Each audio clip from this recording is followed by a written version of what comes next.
제 생일날 며느리가 제게 욕을 퍼부었습니다. 그날 저는 아무 말도 못했습니다. 그냥 집 문을 닫고 돌아섰죠. 아들은 아직도 모릅니다. 왜 제가 아들 집에 발길을 끊었는지. 며느리는 아들 앞에선 천사입니다. 언제나 밝고 다정한 며느리처럼 보이죠.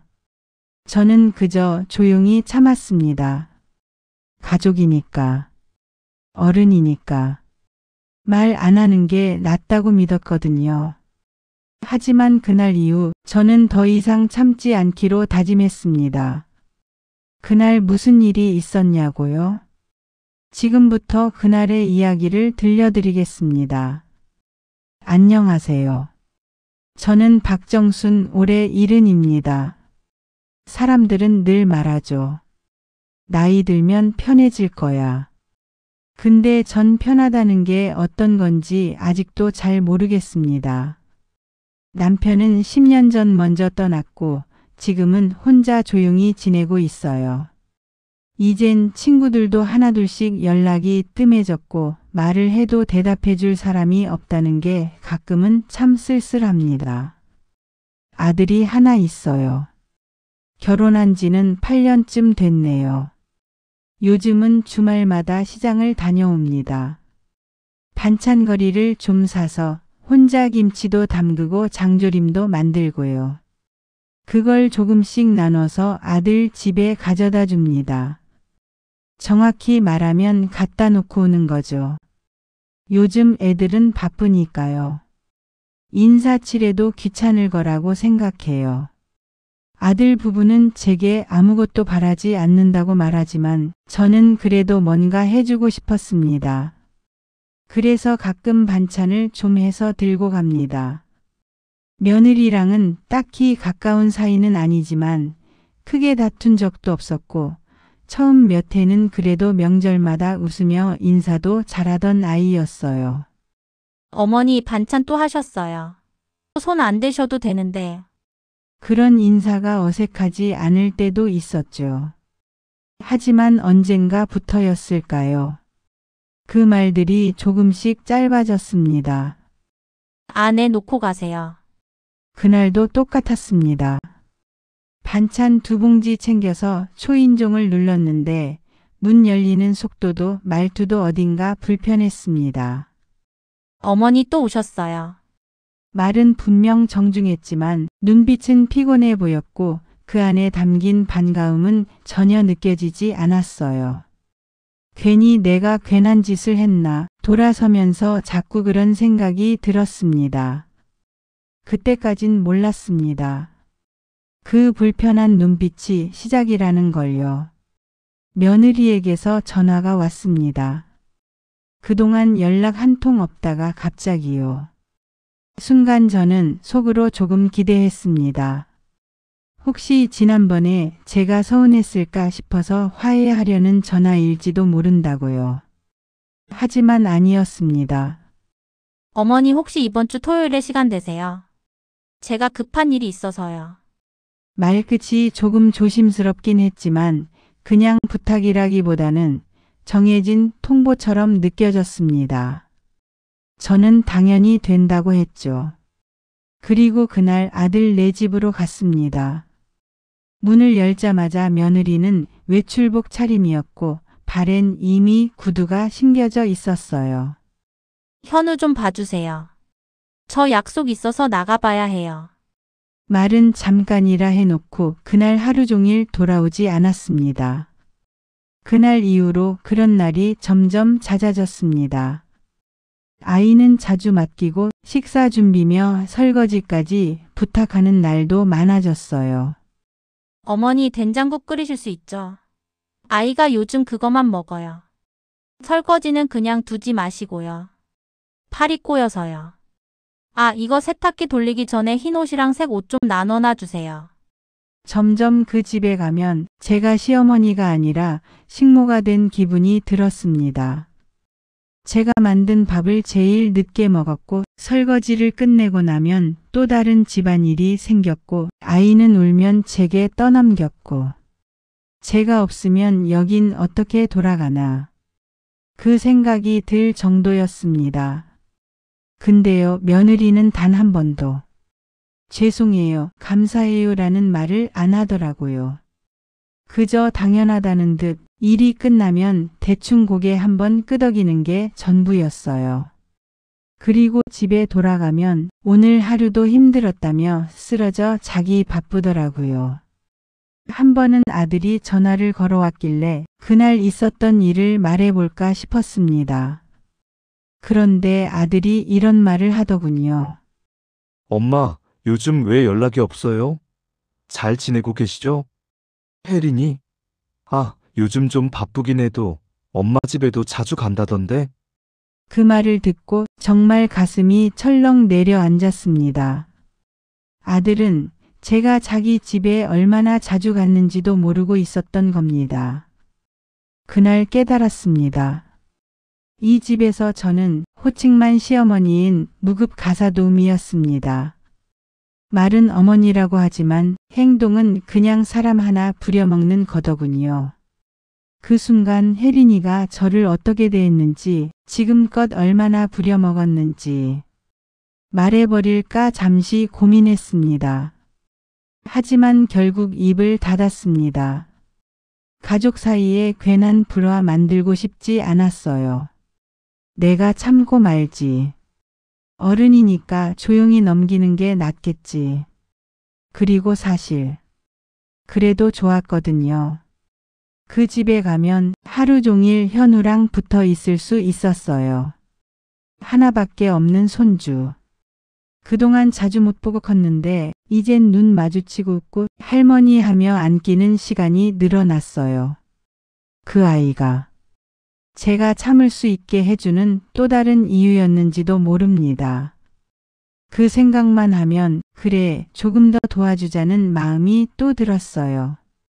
하지만 제 하루는 제 것이 아니었습니다. 아침에 눈을 뜨면 오늘 며느리에게서 전화가 올지부터 생각하게 됐고, 시장에 가서 반찬거리를 살 때도 우리 집 반찬보다 아들 내 집 반찬을 먼저 챙기게 됐어요. 오늘은 뭘 해다 주면 좋을까? 아이는 뭐 먹고 싶다 했더라? 제 하루의 시작과 끝이 그 집 일정에 맞춰 돌아갔습니다. 제가 뭘 하고 싶은지, 오늘은 어디 가고 싶은지 그런 건 어느새 사라졌습니다. 친구들이 전화를 해도 아들 내 좀 다녀오고 나서 볼게. 오늘은 약속이 있는데 하며 몇 번 미루다 보니 연락도 점점 줄더군요. 제 시간은 늘 모자랐습니다. 아이랑 놀아주고 밥하고 설거지하고 집 정리까지 하다 보면 하루가 훌쩍 지나갔고 그 집에 머물던 시간은 생각보다 훨씬 길었습니다. 가끔은 그런 생각이 듭니다. 내가 지금 이 집에서 무슨 역할을 하는 사람일까 하고요. 혼자 집으로 돌아오는 길엔 가방이 가볍고 마음은 무겁습니다. 가만히 있으면 혼잣말이 자꾸 튀어나와요. 내가 왜 이렇게까지 해야 하지? 내가 뭘 그렇게 잘못했을까? 며느리 말투 하나, 눈빛 하나에 괜히 위축되고 말도 조심스러워집니다. 예전 같으면 아니, 그게 무슨 말버릇이야 하고 따졌겠지만 이제는 그냥 그럴 수도 있지 하고 넘기게 되더군요. 그게 어른이 되는 건가요? 아니면 그냥 기운이 없어서 그런 걸까요? 지금 나는 누군가의 가족이 맞긴 한 걸까? 요즘은 그런 생각을 자주 합니다. 아침에 눈을 떴습니다. 달력을 보자. 작은 동그라미가 눈에 들어왔습니다. 오늘 내 생일이구나. 혼잣말로 중얼거리고는 일어나 조용히 미역국을 끓였습니다. 누구를 주려고 한 건 아니에요. 그냥 예전처럼 나 스스로 챙겨주는 하루 하나쯤은 있어도 되지 않을까 싶어서요. 그런데 국을 끓이다 말고 괜히 현우 얼굴이 떠오르더군요. 요즘은 자주 봐서 정이 들어서일까요? 그 아이 웃는 얼굴을 한 번이라도 보면 오늘 하루가 그렇게 쓸쓸하진 않을 것 같았습니다. 혹시 아들한테 연락이 오진 않을까? 휴대폰 화면을 몇 번이나 들여다봤지만 전화도 메시지도 없었습니다. 며느리에게서도 전화는 오지 않았습니다. 근데 이상하게도 그게 더 마음을 움직이게 만들더군요. 그래서 그냥 케이크 하나 사들고 가보기로 했습니다. 문 앞에만 서 있다 오더라도 그 아이 얼굴이라도 볼 수 있다면 그걸로 됐다 싶었어요. 그날 제 생일은 그렇게 시작됐습니다. 반찬 몇 가지와 작은 케이크 하나를 손에 들고 조심스레 아들 네 집 초인종을 눌렀습니다. 요즘은 자주 갔으니까요. 굳이 연락 안 해도 괜찮겠지 싶었습니다. 잠시 후 문이 열렸고 며느리가 얼굴을 내밀었습니다. 어머니 왜 오셨어요? 표정이 딱 굳어 있더군요. 당황한 듯 하면서도 반가움이라고는 눈곱만큼도 없는 얼굴이었어요. 저는 아직 인사도 못했는데 며느리는 바로 쏟아내듯 말하기 시작했습니다. 오늘은 연락 안 드렸잖아요. 왜 이렇게 불쑥 오세요? 어머니 날짜 착각하신 거 아니에요. 저희 오늘 아무 약속도 없었는데요. 요즘 기억이 왔다 갔다 하시는 거면 정말 병원 한번 가보셔야 돼요. 그 말을 듣는 순간 숨이 멎는 것 같았습니다. 저는 겨우 말을 꺼냈습니다. 그게 아니라 오늘 내 생일이라서 현우 얼굴이라도 좀 볼까 하고. 며느리는 고개를 절레절레 흔들며 한숨을 쉬더니 말했습니다. 어머니 저 오늘 오전에 약속 있어요. 금방 나가봐야 해서요. 아 진짜 죄송한데요. 이런 식으로 오시면 저 너무 곤란해요. 정말 힘들어요. 말끝은 짧고 단호했습니다. 케이크는 받지도 않았고 반찬 봉투는 식탁 근처에 내려놓으라는 손짓만 했습니다. 저는 케이크를 그대로 들고 아무 말 없이 다시 돌아섰습니다. 문이 닫히는 소리를 들으며 괜히 혼자 의미 부여했던 나 자신이 참 한심해 보였습니다. 그날 저녁 아들에게서 전화가 왔습니다. 엄마 생신 축하드려요. 이번 주말에 다 같이 식사해요. 순간 머리가 띵했습니다. 아들이 아침에 있었던 일을 전혀 모르고 있구나 싶었죠. 처음엔 나가지 않겠다고 했습니다. 속이 너무 상해서 그의 얼굴을 마주할 자신이 없었어요. 하지만 아들이 다시 말했습니다. 현우가 요즘 할머니 노래도 부르는데요. 같이 밥 먹는 거 얼마나 기다리는 줄 아세요? 그 말에 마음이 무너졌습니다. 그래, 나 하나 참으면 되지. 이 집이 불편해지면 결국 손해보는 건 애들이잖아. 속이 시커멓게 타들어가는 걸 꾸역꾸역 삼켰습니다. 그리고 주말이 되었습니다. 식사 자리에 도착하자 며느리는 활짝 웃으며 말했습니다. 어머니 오셨어요. 아이고 오늘따라 얼굴이 더 환해지셨어요. 그 말의 순간 내 귀를 의심했습니다. 바로 며칠 전 문 앞에서 나를 치매니 날짜를 착각했니 하던 그 입에서 이런 말이 나올 줄이야. 며느리는 아들 앞에서 그저 효부 그 자체였습니다. 그 말을 듣고 아들은 흐뭇하게 웃었습니다. 엄마, 혜린이 같은 며느리도 드물어. 엄마 잘 모시는 거 보면 내가 다 고맙지 뭐야? 그 말을 듣는 순간 젓가락이 손에서 덜덜 떨렸습니다. 그런데도 저는 아무 말도 하지 않았습니다. 억지 웃음을 지으며 그 식탁에 앉아 있었고 식구들은 그걸 눈치채지도 못한 채 밥을 맛있게 먹고 있었죠. 그 식탁 위에서 나만 다른 온도를 가진 사람처럼 느껴졌습니다. 같은 밥을 먹고 있어도 나는 그들과 다른 세상에 있는 것만 같았습니다. 식사 자리가 끝나고 혼자 집으로 돌아왔습니다. 가방 안엔 며느리가 챙겨줬다는 몇 가지 남은 반찬, 그리고 텅 빈 마음 하나가 더 들어 있었습니다. 문을 열고 들어와 가방을 내려놓고 나니 왠지 숨이 막히는 것 같더군요. 나는 방 한가운데 멍하니 앉아 혼잣말처럼 중얼거렸습니다. 내가 지금 뭘 하고 있는 거지? 며느리가 했던 말들이 하나하나 머릿속을 맴돌았습니다. 요즘 왜 저희 집에 안 오세요? 어머니 해주신 반찬 먹고 싶어요. 웃으면서 그런 말을 할 수 있다는 게 어쩌면 더 무서웠습니다. 내가 아프단 말을 해도 서운하단 말을 해도 아들은 믿지 않을 거란 생각이 들었습니다. 오히려 엄마가 좀 예민하게 받아들이는 거 아니야? 그런 말이 돌아올 것 같았거든요. 결국 말할 수가 없었습니다. 혼자 속으로만 사겼습니다. 억울하고 서럽고 무슨 말을 해도 소용없을 것 같은 그 느낌. 그날 밤엔 잠도 오지 않았습니다. 한참을 천장을 바라보다가 이불을 머리 끝까지 덮고 그냥 울었습니다. 그런데 이상하죠. 울고 나면 좀 나아질 줄 알았는데 하나도 편하지가 않더군요.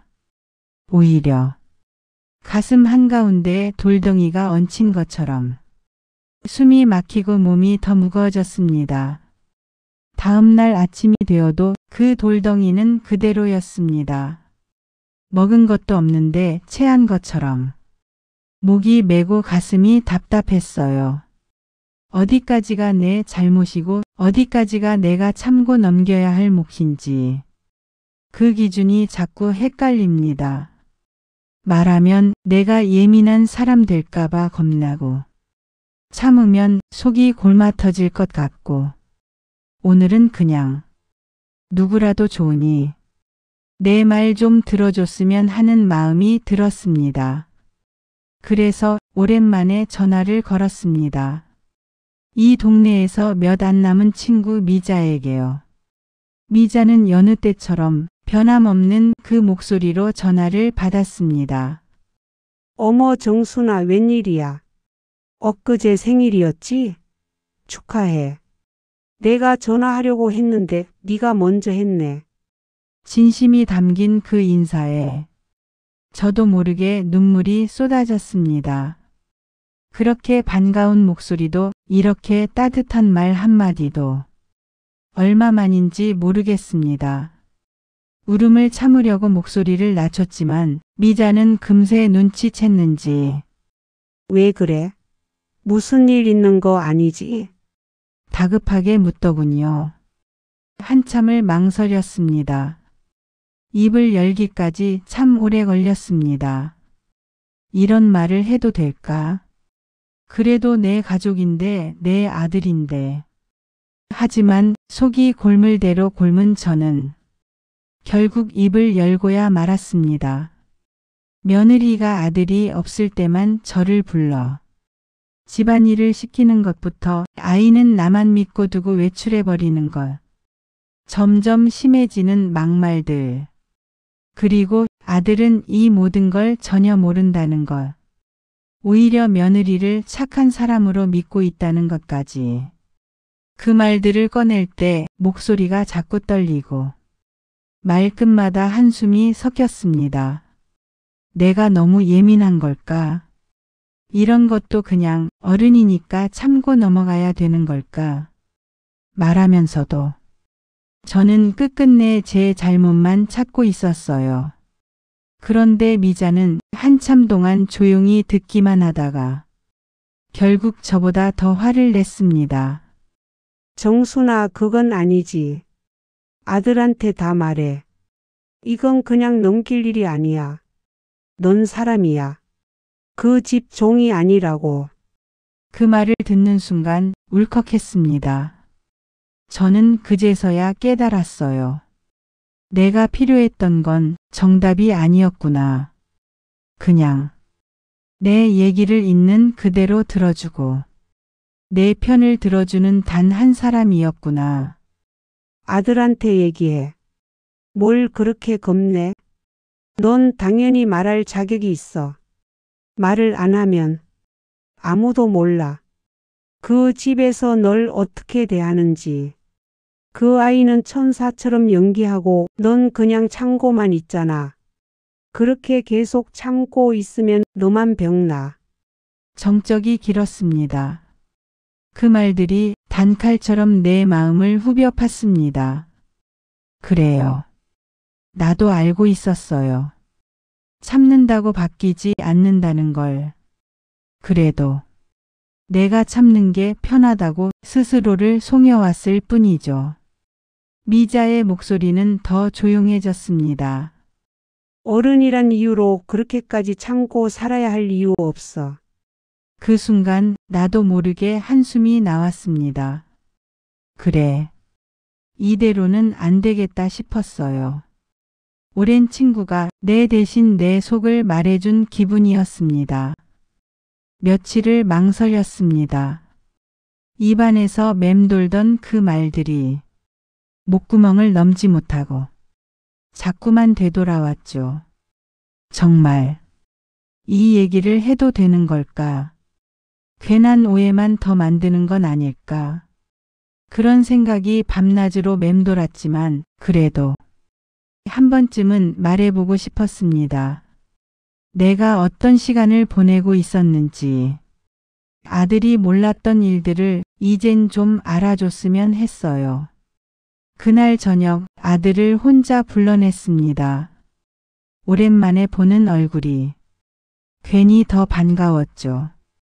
밥은 먹었는지, 요즘은 야근이 잦은지 그런 안부를 묻고 나서야 나는 조심스럽게 말을 꺼냈습니다. 그게 말이야. 엄마가 말 좀 해도 되겠니? 아들은 고개를 끄덕였습니다. 익숙한 듯 무심한 표정으로요. 나는 조용히 아주 천천히 그간 있었던 일들을 이야기하기 시작했어요. 며느리가 너 없을 때만 날 부른다는 것. 아이만 맡기고 종일 외출하는 날이 많았다는 것. 내가 밥하고 설거지하고 빨래하고 말도 없이 돌아오는 날이 대부분이었다는 것. 그런데도 너는 그런 사실들을 아무것도 모른다는 걸. 나는 내가 뭘 잘못했는지 모르겠어. 목소리가 자꾸 떨렸습니다. 눈치 보듯 조심조심 말을 했지만 말 끝마다 가슴이 콱 막혔어요. 혹시 내가 예민하게 받아들인 거면 그냥 넘어가도 돼. 그냥 내가 한 번쯤은 엄마 말을 들어줬으면 해서. 그 말이 내가 할 수 있는 전부였습니다. 정말 마지막 남은 용기였어요. 아들은 한참을 듣고도 아무 말이 없었습니다. 표정이 뭔가 할 말이 있어 보이는데 참는 듯한 얼굴이었어요. 그러다 작게 한숨을 내쉬며 말하더군요. 엄마, 혹시 혜린이한테 오해하신 거 아닐까? 그 한마디에 가슴이 철렁 내려앉았습니다. 혜린이. 그런 애 아니잖아. 엄마한테 잘하려고 진짜 노력하잖아. 순간 숨이 턱 막혔습니다. 아들의 그 말에 내 말은 말이 아닌 게 되어버렸습니다. 그 아이를 변호하는 건지 나를 타이르는 건지 분간조차 안 됐어요. 엄마, 너무 감정적으로 생각하지 마. 괜히 혜린이랑 사이 안 좋아지면 집안 분위기도 이상해져. 그 말에 더는 아무 말도 할 수 없었습니다. 내가 감정적인 사람이 되어 있었고 괜히 불편한 말을 꺼낸 사람이 되어 있었으니까요.